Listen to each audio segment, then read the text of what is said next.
Brakatah Yahweh, Brakatah Yahweh Shai, Brakatah Yahweh, Brakatah Yahweh Shai, Brakatah Yahweh, Brakatah Yahweh Shai, Call Halayim Lai Yahweh, Bahasham, Yahweh Shai, Bahasham Rakakwadash. Double honors to the elders and apostles of Great Millstone who rule well. Salutations to the hopeful elect brothers out there pushing this truth with all diligence and sincerity. As we are nigh to the end, with these prophecies leaping off the pages, further proof that these so-called UFOs that Esau Edom, who we know as the so-called white man, calls these things, they're really the chariots or the vehicles of the Most High God, the God of Israel. And I don't have the video footage, but it was just a little clip that was on Snapchat, and it just showed a bunch of UFOs around this larger one. Which, hey, I'm just gonna read the scripture, and you tell me how it identifies with this picture. But this is 2nd Ezra chapter 13. I'm gonna start it I'm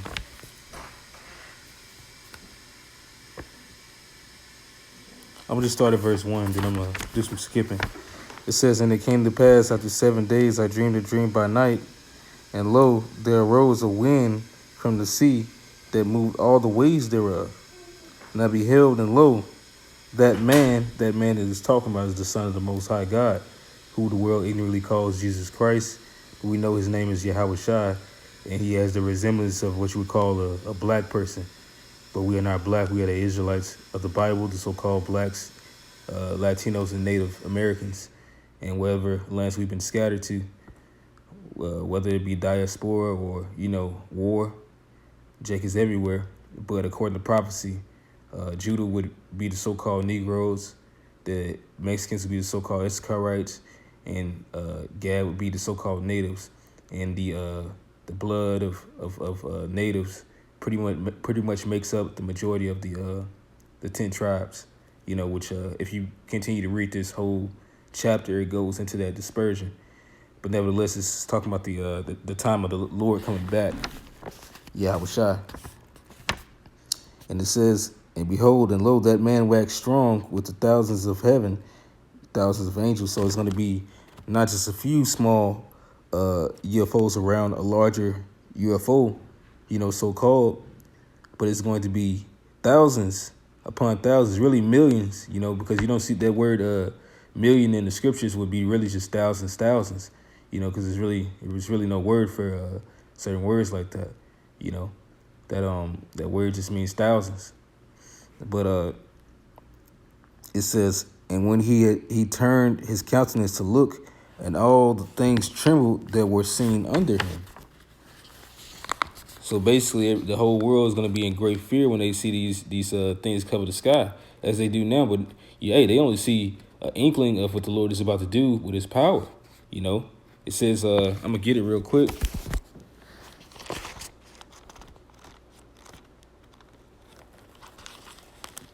This is Revelation chapter 1, verse 7, and it reads, it says, "Behold, he cometh with clouds." Those clouds that it's talking about are these so-called UFOs, "And every eye shall see him, and they also which pierced him, and all the kindreds of the earth shall wail because of him." This is that Psalms 104, to prove that the so-called UFOs or the chariots of the Most High are also called clouds. This is Psalms 104, and I'm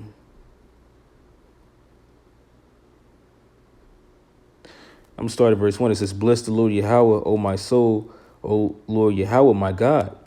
Which you see, it's Lord there in all caps. That is the name of the Lord that is right there. "Thou art very great. Thou art clothed with honor and majesty." Meaning, the Lord has all power because he is very honorable, righteous, and truth. So the Lord is bestowed with great majesty. He is the king of everything. It says, "Who covereth thyself with light as with a garment, who stretches out the heavens like a curtain," and that light being righteous power, The Lord is covered in righteousness. All right. It says, "Who layeth the beams of his chambers in the waters, who maketh the clouds," and that's going into, I believe, the stratosphere in the skies, because it's just another form of waters up there. All this is, even the air that we breathe, this is all water. That's why, I believe that oxygen, it has it's more carbon. Uh, I forget how it goes, but basically it's another form of gas, water, basically that you breathe. But it goes on and it reads, "Who maketh the clouds as his chariot, and the chariot being a vehicle." If I'm not mistaken, that word there is makarab, not just karab, which is a ride, but I believe it talks about a certain type of chariot, a vehicle basically. Who walketh upon the wings of the wind, which is those chariots. Who maketh his angels spirits, his ministers flaming fire. Because hey, even the angels, they look like when they come in their form, they glow. They have that light on them. Just like the UFOs do. Even the UFOs, it has a glory about it, which is that bright light. That's just further proving that these are the chariots of the Most High. But I'm going to go back to this second Esdras in verse 13. It says, "And after this I beheld, and lo, there was gathered together a multitude of men." It's like I had to skip. It's verse 4. It says, "Whensoever he went, his voice went out of his mouth. All they burned that heard his voice, like as the earth faileth when it filleth the fire." And that's a manifold, because it's going to be flames coming out of these chariots, but that's also talking about the prophets. That the fire proceeded out of their mouth. Which is that judgment, that fiery rebuke, which is us speaking in the name of Yahweh Shai. So that's Yahweh Shai coming out when we speak these prophecies, and we speak of judgment and righteousness. That is here to come. We're speaking about Yahweh Shai, because he is the spirit that is doing those things and is going to execute supreme judgment when he makes his final return. He's still doing it now through different nations, the angels. But then it's going to be known that it was the Most High when he makes his debut. And this is that written right here. "And after this I beheld, and lo, there was gathered together a multitude of men out of number from the four winds of heaven to subdue that man that came out of the sea." Because this is going to be during the world's war. That's why I said all these nations were gathered together, in Yahweh Shaphat, the valley of Jehoshaphat. All right. And they're going to stop fighting each other, and they're going to turn on the Lord. It says, "But I beheld, and lo," just like Reagan had said, wouldn't it be something if we all team together to fight an unknown outside force, And they put it in all their movies. This always happens. And the main target always usually being America, because America's that superpower, and Babylon the Great is destined to be destroyed. But, they put it in the Avengers, all their little movies where they're somehow band together, and then they defeat something that was beyond their technology that they were never prepared for,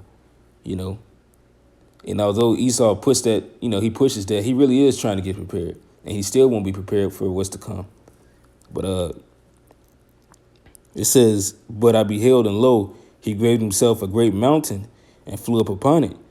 So when you look at this looks like a great mountain. It looks like a floating mountain.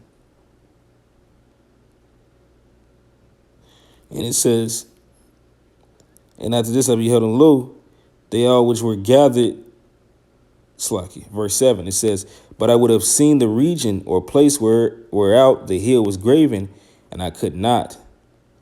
Because, you see that there is no base. It looks like if it was to go on any further under those clouds, it would go on forever. You wouldn't see the region, because there is no region. There is no base of this mountain where it's graven, because it's not a mountain. It's a chariot, It says, "And after this I beheld, and lo, all they which were gathered together to subdue him were so afraid, and yet durst fight." Yeah, because the Lord's going to put it in their spirit to still fight him. And he's going to vaporize them. That tractor beam is going to light up, and he's going to burn them all. "And lo, as he saw the violence of the multitude that came, he neither lifted up his hand, nor held sword, nor any instrument of war. But only I saw that he sent out of his mouth as it had been a blast of fire, and out of his lips a flaming breath, and out of his tongue he cast out sparks and tempests. So that's what's about to happen. You know, that chariot that the Most High is gonna, I mean, that Yahweh Shai is gonna be in, is gonna vaporize the entire fleet and armies of all these nations, man. This is what the Lord is going to do when he returns. And we see more and more signs that everything that we've been saying and prophesying is true, man. All right. So it's no more us that speaks, but the Spirit that speaks through us, man.